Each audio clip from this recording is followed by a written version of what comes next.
Hello guys, welcome to our YouTube channel study with M. आज की इस video में हम डिस्कस करेंगे उत्तराखंड टॉप 50 क्वेश्चंस जो आपके उत्तराखंड पुलिस, पटवारी, लेखपाल, बंदी रक्षक, LDC and other one day exam के लिए काफ़ी इंपॉर्टेंट है। तो आप सभी लोग हमारी इस वीडियो को स्टार्टिंग से लेकर एंड तक ज़रूर देखें। वीडियो स्टार्ट करते हैं। वीडियो स्टार्ट करने से पहले जिन लोगों ने अभी भी हमारे YouTube channel study with M को सब्सक्राइब नहीं किया है वो सब्सक्राइब कर लें और बगल में जो बेल आइकन दिख रहा है इसे भी प्रेस कर लें ताकि हम कोई भी वीडियो डालते हैं तो उसका नोटिफिकेशन आपके पास जल्द से जल्द पहुंच जाए। आप सभी लोग हमारे टेलीग्राम चैनल को भी ज्वाइन कर सकते हैं। अराउंड 5.1 के यहाँ पे सब्सक्राइबर्स हो चुके हैं सुबह 10 बजे और शाम 8 बजे। यहाँ पे क्विज का आयोजन भी कराया जाता है। इसके अलावा अदर इम्पॉर्टेंट अपडेट्स पीडीएफ्स यहीं पे शेयर की जाती हैं। लिंक आपको उसका डिस्क्रिप्शन बॉक्स में मिल जाएगा। बढ़ते हैं आज की वीडियो की ओर। इस सीरीज़ का पहला क्वेश्चन है, राज्य में जेल जाने वाले प्रथम स्वतंत्रता संग्राम सेनानी थे। राज्य में जेल जाने वाले प्रथम स्वतंत्रता संग्राम सेनानी थे मोहन सिंह मेहता। देखिए, मोहन सिंह मेहता ने 1921 में कत्यूर क्षेत्र में कुमाऊं परिषद की शाखा गठित की। बैजनाथ में कताई बुनाई प्रचार केंद्र की स्थापना भी मोहन सिंह मेहता ने की। अगला क्वेश्चन है, ज्वाला दत्त जोशी का संबंध किस जनपद से है। ज्वाला दत्त जोशी का संबंध है अल्मोड़ा जनपद से। देखिए, ज्वाला दत्त जोशी का संबंध अल्मोड़ा से था और 1886 ईस्वी में इन्होंने कांग्रेस अधिवेशन में भाग लिया। इसके बाद लगातार 4 और अधिवेशन में इन्होंने भाग लिया। ज्वाला दत्त जोशी इलाहाबाद उच्च न्यायालय में कुमाऊं के प्रथम अधिवक्ता रहे। तो आप ये भी ध्यान रखें। अगला है आपका 25 अगस्त 1942 में सालम क्रांति के क्रांति दूत कौन थे। 25 अगस्त 1942 में सालम क्रांति के क्रांति दूत थे राम सिंह आज़ाद।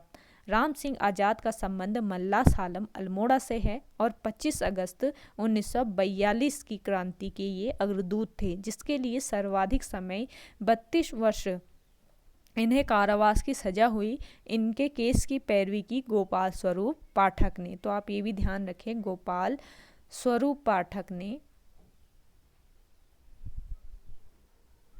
इनके केस की पैरवी की। अगला क्वेश्चन है, देहरादून का सुल्तान किसे कहा जाता है। देहरादून का सुल्तान कहा जाता है महावीर त्यागी को। महावीर त्यागी को देहरादून का सुल्तान कहा जाता है। इन्होंने प्रथम आम चुनाव देहरादून संसदीय क्षेत्र से जीता था। स्वतंत्रता आंदोलन में महावीर त्यागी 11 बार जेल गए और प्रथम विश्व युद्ध में ईरान लड़ाई के लिए ये भेजे गए। तो आप ये भी ध्यान रखें, ईरान लड़ाई के लिए भेजे गए ये महावीर त्यागी। अगला क्वेश्चन है आपका,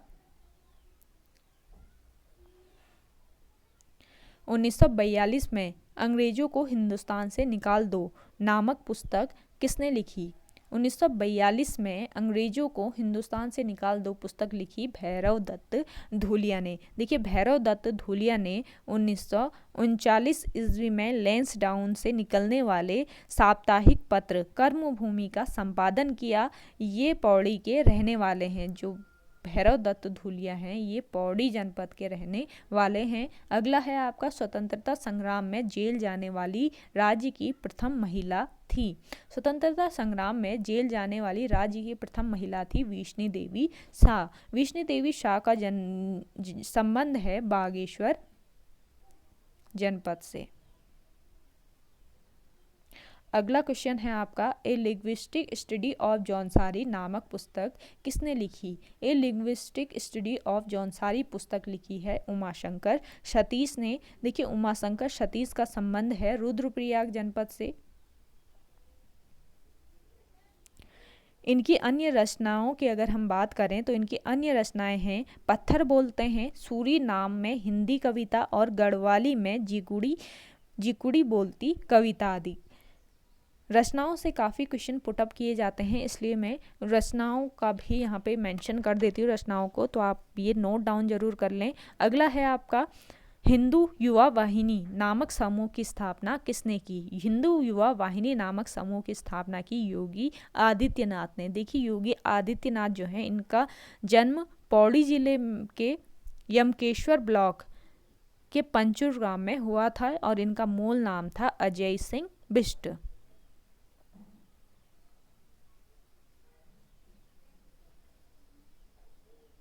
अजय सिंह बिष्ट इनका मूल नाम था। योगी आदित्यनाथ गोरखनाथ मंदिर के महंत भी हैं। योगी आदित्यनाथ जो हैं ये वर्तमान उत्तर प्रदेश के 21वें मुख्यमंत्री बने हैं। अगला क्वेश्चन है आपका,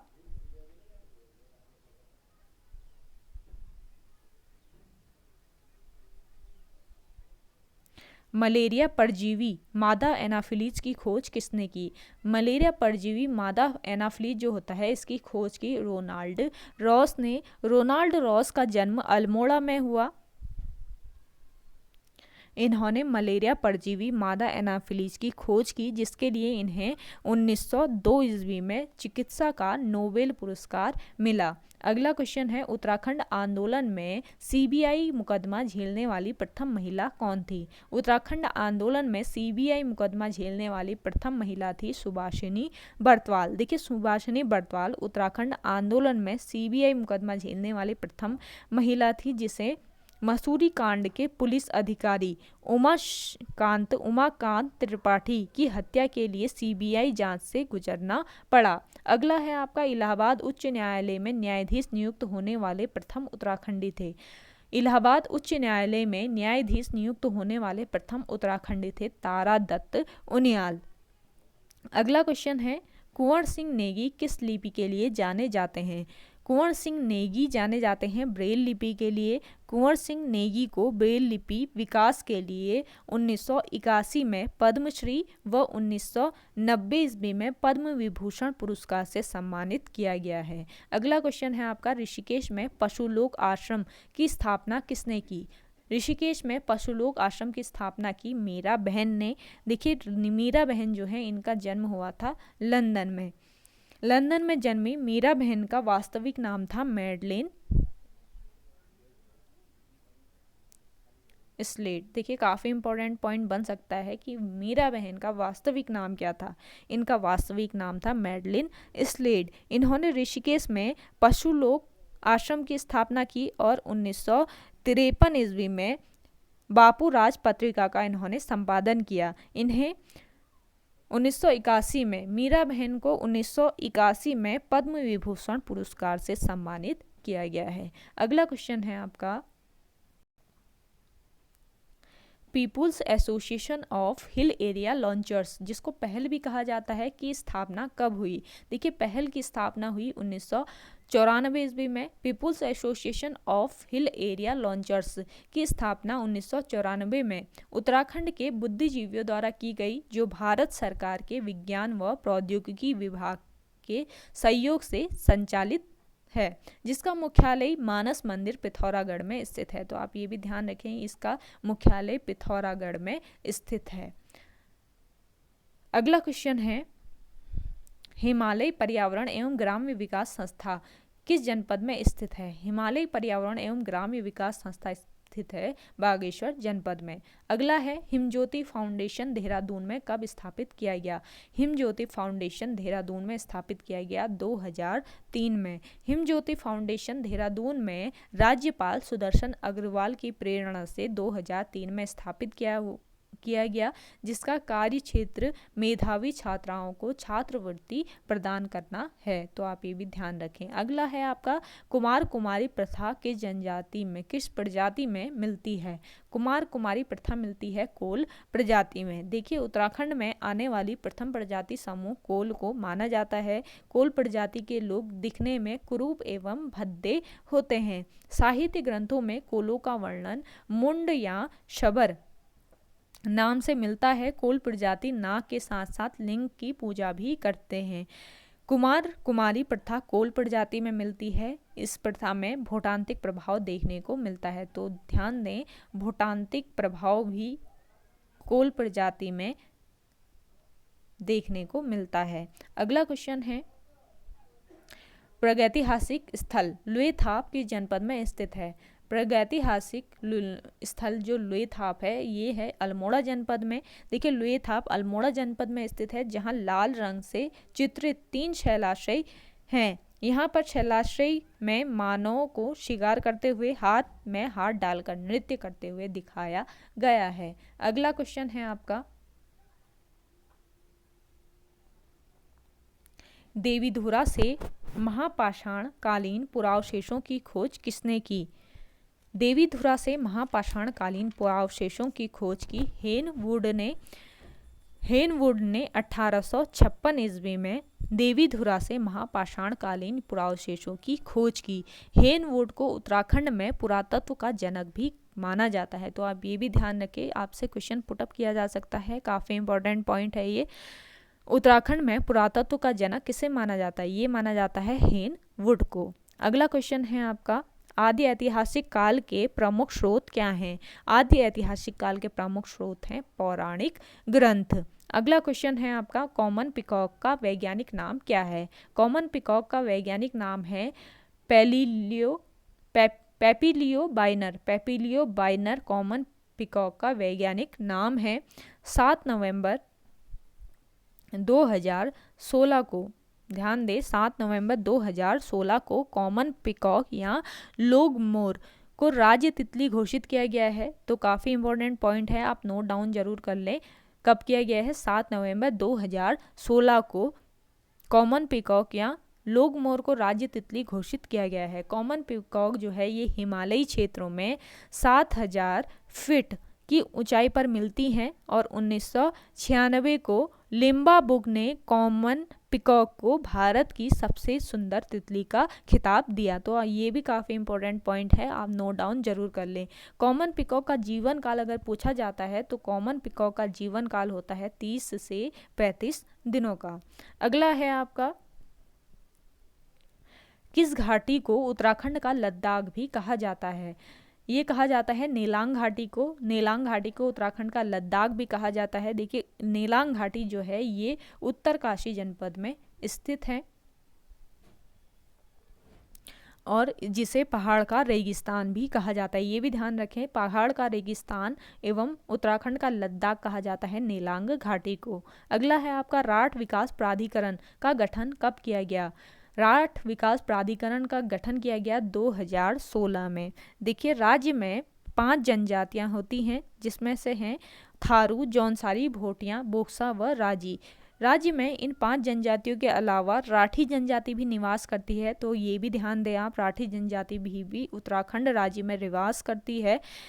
राठी जनजाति पौड़ी जिले के पर्वतीय भागों में निवास करती है। इसी राठ क्षेत्र के विकास के लिए राठ विकास प्राधिकरण का गठन 2016 में किया गया। अगला क्वेश्चन है, उत्तराखंड आंदोलनकारियों ने दिल्ली में संविधान बचाओ यात्रा कब निकाली? उत्तराखंड आंदोलनकारियों ने दिल्ली में संविधान बचाओ यात्रा निकाली 25 जनवरी 1995 को। अगला क्वेश्चन है, गैरसैंण विकास परिषद का गठन कब किया गया? गैरसैंण विकास परिषद का गठन किया गया 2014 में। देखिए, 2014 को गैरसैंण व अल्मोड़ा जनपद के चौखुटिया को मिलाकर गैरसैंण विकास परिषद का गठन किया गया। 2017 में गैरसैंण में विधानसभा सत्र प्रारंभ हुआ और 4 मार्च 2020 को मुख्यमंत्री त्रिवेंद्र सिंह रावत ने गैरसैंण को ग्रीष्मकालीन राजधानी बनाने की घोषणा की। 8 जून 2020 को राज्यपाल द्वारा गैरसैंण को ग्रीष्मकालीन राजधानी बनाने की स्वीकृति प्रदान की गई। देखिए, काफ़ी इंपॉर्टेंट पॉइंट यहाँ पे बता रही हूँ मैं, आप नोट डाउन जरूर कर लें, आपके आगामी एग्जाम के लिए काफ़ी इंपॉर्टेंट है। गैरसैंण वर्तमान चमोली जिले में पड़ता है, तो आप ये भी ध्यान रखें, जो दूधातोली व ब्यास श्रृंखलाओं से घिरा है। गैरसैंण ब्रिटिश गढ़वाल के चांदपुर परगने की लोहाब पट्टी में स्थित है। उत्तराखंड का पामीर दूधातोली गैरसैंण में पड़ता है। गैरसैंण में आटागाड़, पश्चिमी रामगंगा, पूर्वी व पश्चिमी नयार नदियां बहती हैं। तो आप ये भी ध्यान रखें, यह गढ़वाल व कुमाऊं मंडल का मध्य बिंदु पर स्थित है। जो गैरसैंण है ये कुमाऊं मंडल और गढ़वाल मंडल का मध्य यानी केंद्र बिंदु पर स्थित है। 2015-16 में गैरसैंण को नगर पालिका का दर्जा दिया गया। देखिए, काफ़ी इंपॉर्टेंट पॉइंट है ये भी, 2015-16 में दिया गया गैरसैंण को नगर पालिका का दर्जा। अगला क्वेश्चन है, कंकोड़ा खाल आंदोलन किसके नेतृत्व में हुआ था? कंकोड़ा खाल आंदोलन हुआ था अनुसुईया प्रसाद बहुगुणा जी के नेतृत्व में। कंकोड़ा खाल आंदोलन चमोली जिले में अनुसुईया प्रसाद बहुगुणा के नेतृत्व में हुआ था। अनुसुईया प्रसाद बहुगुणा का जन्म चमोली जिले के नंदप्रयाग में हुआ था। इनका जन्म अनुसुईया देवी के मंदिर में हुआ था। बहुगुणा जी को गढ़ केसरी कहा जाता है। देखिए इनको गढ़ केसरी नाम से भी जाना जाता है। 1918 ईस्वी में गढ़वाल कांग्रेस की स्थापना में इनका मुख्य योगदान था और 1919 ईस्वी में इन्होंने मुकुंदी लाल के साथ लाहौर कांग्रेस अधिवेशन में भाग लिया। अगला क्वेश्चन देखिए, टिहरी में चूना पत्थर की अवैध खदान से संबंधित आंदोलन था। टिहरी में चूना पत्थर की अवैध खदान से संबंधित आंदोलन था हेवल घाटी आंदोलन। अगला क्वेश्चन है, राज्य के मध्य या लघु हिमालय क्षेत्र के अंतर्गत कौन सी श्रृंखला पड़ती है? राज्य के मध्य या लघु क्षेत्र के अंतर्गत पड़ती है दूधातोली श्रृंखला। देखिए दूधातोली श्रृंखला अल्मोड़ा, चमोली व पौड़ी जिलों में फैली हुई है। इस श्रृंखला में 5 नदियाँ, इस श्रृंखला से 5 नदियों का उद्गम होता है, जो पश्चिमी रामगंगा, आटागाड़, वूनो और पश्चिमी नयार व पूर्वी नयार हैं। तो आप ये भी ध्यान रखें, जो दूधातोली श्रृंखला है इससे 5 नदियाँ निकलती है। कौन कौन सी नदियाँ निकलती है ये भी आपको पता होना चाहिए। दूधातोली श्रृंखला के तली पर दुग्धताल स्थित है, ये भी ध्यान दें आप, दुग्धताल स्थित है इसके तली पर। और इस क्षेत्र के आसपास कोदिया बगड़ में वीरचंद सिंह गढ़वाली की समाधि है। अगला क्वेश्चन है, राय बहादुर की पदवी से सम्मानित होने वाले प्रथम गढ़वाली था। राय बहादुर की पदवी से सम्मानित होने वाला प्रथम गढ़वाली था लक्ष्मू कठैर। देखिए लक्ष्मू कठैर टिहरी के रवाई परगने का प्रशासक था, रवाई परगने का। तो आप ये ध्यान रखें, प्रताप शाह के समय पाला एक टैक्स की प्रथा थी, एक टैक्स लिया जाता था प्रताप शाह के समय, जिसका विरोध लक्ष्मू कठैत द्वारा पाला बिसाऊ प्रथा के खिलाफ राजा से विद्रोह किया। इसने राजा प्रताप शाह से विद्रोह किया लक्ष्मू कठैत ने। देखिए प्रताप शाह की बात करें तो प्रताप शाह 1871 ईस्वी से लेकर 1886 ईस्वी तक इसने शासन किया। प्रताप शाह ने 1877 ईस्वी में प्रताप नगर नामक नगर की नींव रखी। तो आप ये भी ध्यान रखें, प्रताप नगर जो है ये जलकुंड नदी के तट पर था। तो आप ये ध्यान रखें, प्रताप शाह ने टिहरी में अंग्रेजी शिक्षा की शुरुआत की। अंग्रेजी शिक्षा की शुरुआत टिहरी में की प्रताप शाह ने। प्रिंटिंग इसमें टिहरी में प्रताप शाह ने टिहरी में प्रिंटिंग प्रेस खोली। प्रताप शाह ने टिहरी में सर्वप्रथम पुलिस विभाग की स्थापना भी की। तो आप ये भी ध्यान रखें, आपसे पूछा जा सकता है कि टिहरी में सर्वप्रथम पुलिस विभाग की स्थापना किसने की? ये की है प्रताप शाह ने। अगला क्वेश्चन है आपका, 1921 में टिहरी में प्रथम बार जनगणना किसने करवाई थी? 1921 में टिहरी में प्रथम बार जनगणना कराई थी नरेंद्र शाह ने। देखिए नरेंद्र शाह का शासनकाल की बात करें तो 1913 ईस्वी से लेकर 1946 ईस्वी तक नरेंद्र शाह गद्दी पर बैठा। इसकी संरक्षिका थी राजमाता नेपालिया। देखिए पूछा जा सकता है, क्वेश्चन पुटअप किया जा सकता है यहाँ से कि नरेंद्र शाह की संरक्षिका कौन थी? ये थी संरक्षिका राजमाता नेपालिया। कीर्ति शाह की मृत्यु के बाद नरेंद्र शाह अल्पवयस्क होने के कारण इसके संरक्षण के लिए संरक्षण समिति बनाई गई। नरेंद्र शाह का विवाह हिमाचल के क्यूंठल रियासत की राजकुमारी सगी बहनों कमलेंदुमती व इंदुमती के साथ हुआ। तो आप ये ध्यान रखें, अक्टूबर 1919 ईस्वी में विजयदशमी के अवसर पर नरेंद्र शाह को राज्याधिकार मिला। अगला क्वेश्चन है, नापतौल की पद्धति पाथा का प्रचलन किसने शुरू किया? पाथा का प्रचलन शुरू किया अजय पाल ने। देखिए अजय पाल गढ़वाल के परमार वंश का 37वां राजा था। इसने 52 गढ़ों को अपने बाहुबल से जीता था। तो ध्यान रखें, 52 गढ़ों को इसने अपने बाहुबल से जीता था।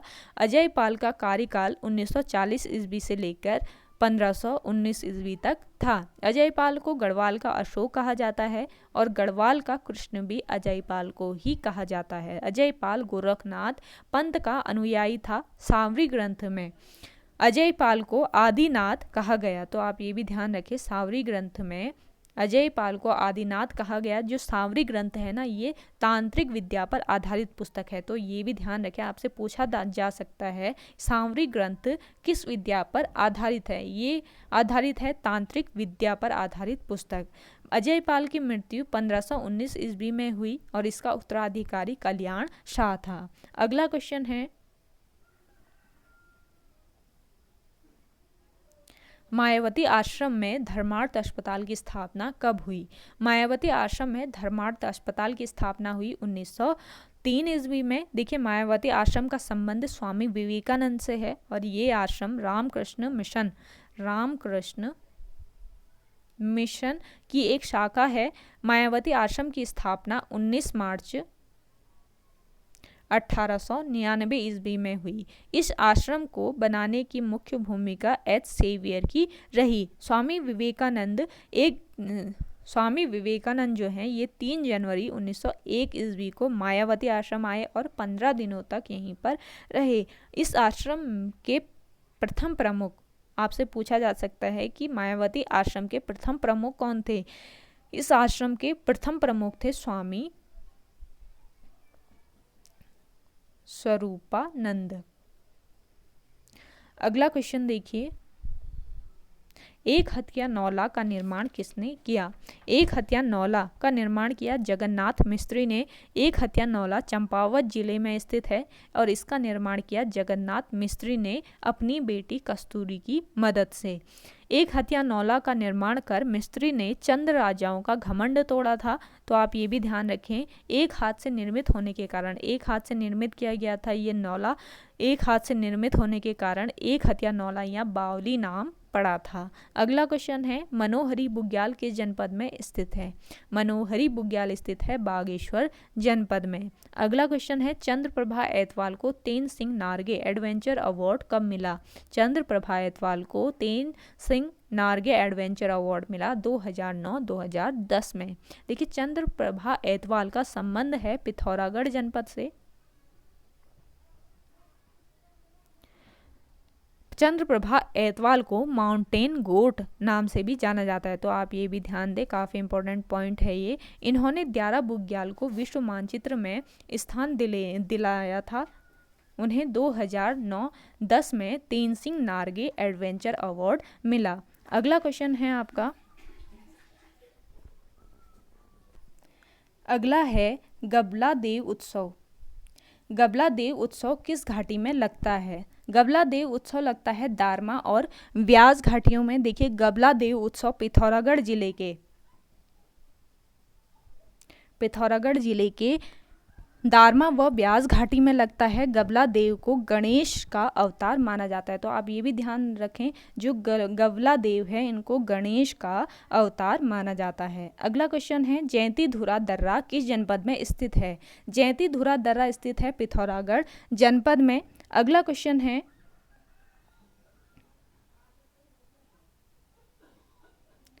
विक्टोरिया बांध कहाँ स्थित है। विक्टोरिया बांध स्थित है भीमताल में।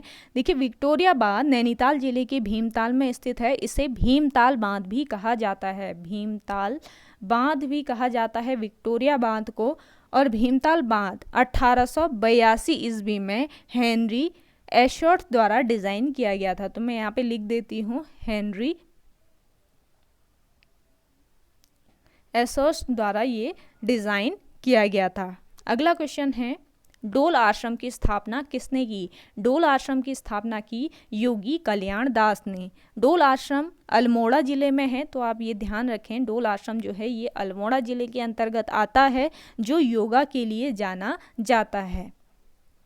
डोल आश्रम की स्थापना परम योगी कल्याण दास ने 1990 ईस्वी में की। अगला क्वेश्चन है, विंसर वन्यजीव विहार की स्थापना कब हुई। विंसर वन्यजीव विहार की स्थापना 1988 ईस्वी में हुई। विंसर वन्यजीव विहार की स्थापना 1988 ईस्वी में अल्मोड़ा जिले में की गई और यह वन्यजीव विहार 47 वर्ग किलोमीटर क्षेत्रफल में फैला है, जिसके मध्य में 0 पॉइंट नामक स्थान स्थित है। अगला है, उत्तराखंड लोक सेवा आयोग का मुख्यालय स्थित है। उत्तराखंड लोक सेवा आयोग का मुख्यालय स्थित है हरिद्वार जनपद में। देखिए, उत्तराखंड लोक सेवा आयोग की अधिसूचना 14 मार्च 2001 को जारी हुई और 15 मई 2001 को लोक सेवा आयोग एक नए संगठन के रूप में शुरू हुआ। वर्तमान में लोक सेवा आयोग में एक अध्यक्ष और 6 सदस्य हैं। आयोग के प्रथम अध्यक्ष, आपसे अगर पूछा जाता है कि लोक सेवा आयोग के प्रथम अध्यक्ष कौन थे, ये थे NP नवानी। NP नवानी जो हैं ये उत्तराखंड लोक सेवा आयोग के प्रथम अध्यक्ष थे, जिनका कार्यकाल मात्र 4 माह का था। उत्तराखंड लोक सेवा आयोग की प्रथम महिला सदस्य थी सुधा रानी पांडे। तो आप ये भी ध्यान रखें, सुधा रानी पांडे लोक सेवा आयोग की प्रथम महिला सदस्य थी। अगला क्वेश्चन है,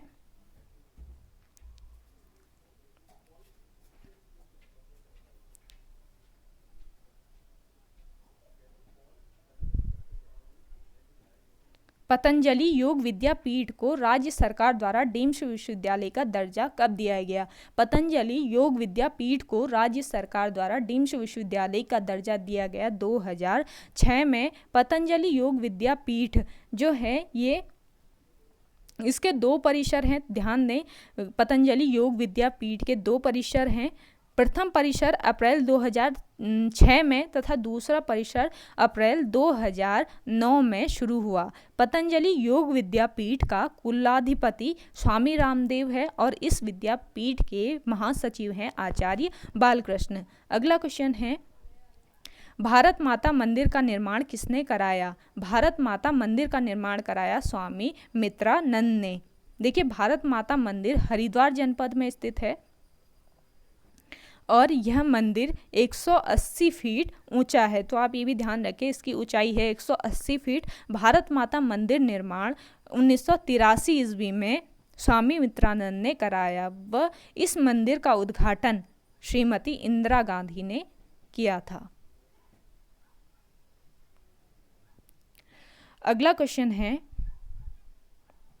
देवैग्य किसका उपनाम है? देवैग्य उपनाम है मुकुंद राम बड़थवाल का। देखिए, मुकुंद राम बड़थवाल का जन्म 1887 ईस्वी को पौड़ी में हुआ था और ये देवैग्य उपनाम से जाने जाते हैं। पौड़ी के निवासी मुकुंद राम बड़थवाल संस्कृत व ज्योतिष के महान विद्वान थे। इन्होंने ज्योतिष में 1 लाख से अधिक श्लोकों की रचना की। तो आप ये ध्यान दें, 1 लाख से अधिक श्लोकों की रचना की है इन्होंने ज्योतिष में। भारतीय ज्योतिष अनुसंधान ने इन्हें अभिनव बराह मिहिर की उपाधि दी। काफ़ी इंपॉर्टेंट पॉइंट है, यहाँ से आपका क्वेश्चन बन सकता है कि भारतीय ज्योतिष अनुसंधान ने किसे अभिनव बराह मिहिर की उपाधि दी? ये दी है मुकुंद राम बड़थवाल को। इनकी अन्य रचनाएं हैं जातक सूत्रम व ज्योतिष रत्नाकार। तो आप ये भी ध्यान रखें। अगला है आपका, पोखु देवता मंदिर किस जनपद में स्थित है? पोखु देवता मंदिर स्थित है उत्तरकाशी जनपद में। देखिए, मोरी के पोखु देवता मंदिर में देवता के दर्शन करना वर्जित है। पोखु देवता मंदिर जो है, इसमें देवता के दर्शन करना वर्जित है। यहाँ मंदिर का पुजारी पीठ करके पूजा करता है। पोखु देवता को कर्ण का प्रतिनिधि व भगवान शिव का सेवक माना जाता है। पोखु देवता को न्याय का देवता भी कहा जाता है। तो ये भी आप ध्यान रखें। अगला है, देहरादून घंटाघर की नींव कब रखी गई?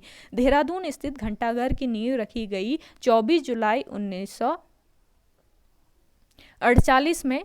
24 जुलाई 1948 में देहरादून घंटाघर की नींव रखी गई। देखिए, देहरादून घंटाघर की नींव 24 जुलाई 1948 में तत्कालीन राज्यपाल सरोजिनी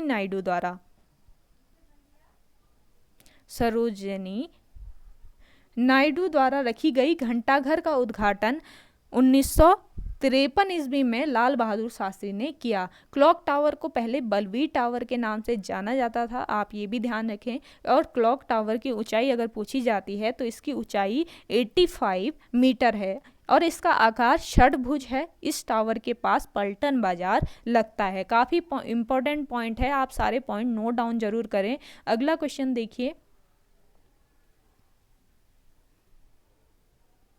जलीसेरा बुग्याल कहाँ स्थित है? जलीसेरा बुग्याल स्थित है तपोवन में, जो चमोली जिले के अंतर्गत आता है। अगला है, दूधातोली लोक विकास संस्थान की स्थापना कब हुई? दूधातोली लोक विकास संस्थान की स्थापना हुई है 1982 ईस्वी में। दुधातोली लोक विकास संस्थान की स्थापना 1982 में उफरे खाल पौड़ी गढ़वाल में सच्चिदानंद भारती ने की। अगला है बालेश्वर महादेव मंदिर किस जनपद में स्थित है। बालेश्वर महादेव मंदिर है चंपावत जनपद में। देखिए बालेश्वर मंदिर चंद राजाओं ने 10वीं से 20वीं सदी में जगन्नाथ मिस्त्री की मदद से यह मंदिर बनवाया था। चंद राजाओं ने मंदिर निर्माण के बाद वास्तुकार जगन्नाथ मिस्त्री के हाथ काट दिए थे। तो आप ये ध्यान रखें, बालेश्वर मंदिर के परिसर में चंपावती देवी और रत्नेश्वर मंदिर हैं, जिस पर गुजरात राजस्थान शैली या बेश्वर शैली का प्रभाव देखने को मिलता है। तो आप ये भी ध्यान रखें, बालेश्वर मंदिर को 1952 ईस्वी में राष्ट्रीय धरोहर स्मारक घोषित किया गया है। काफ़ी इंपॉर्टेंट पॉइंट है ये, आपका क्वेश्चन बन सकता है कि बालेश्वर मंदिर को कब राष्ट्रीय धरोहर स्मारक घोषित किया गया। ये किया गया है 1952 ईस्वी में। ओके गाइस, आज की वीडियो में इतना ही। आई होप आपको वीडियो पसंद आई होगी। अगर आपको हमारी ये वीडियो पसंद आती है तो वीडियो को लाइक, शेयर एंड हमारे YouTube channel study with M को ज़रूर सब्सक्राइब कर लें। वीडियो को ज़्यादा से ज़्यादा शेयर ज़रूर करें और कमेंट सेक्शन में कमेंट करके बताएं कि आपको आज की ये वीडियो कैसी लगी। मिलते हैं एक नई इंटरेस्टिंग वीडियो के साथ, तब तक के लिए धन्यवाद।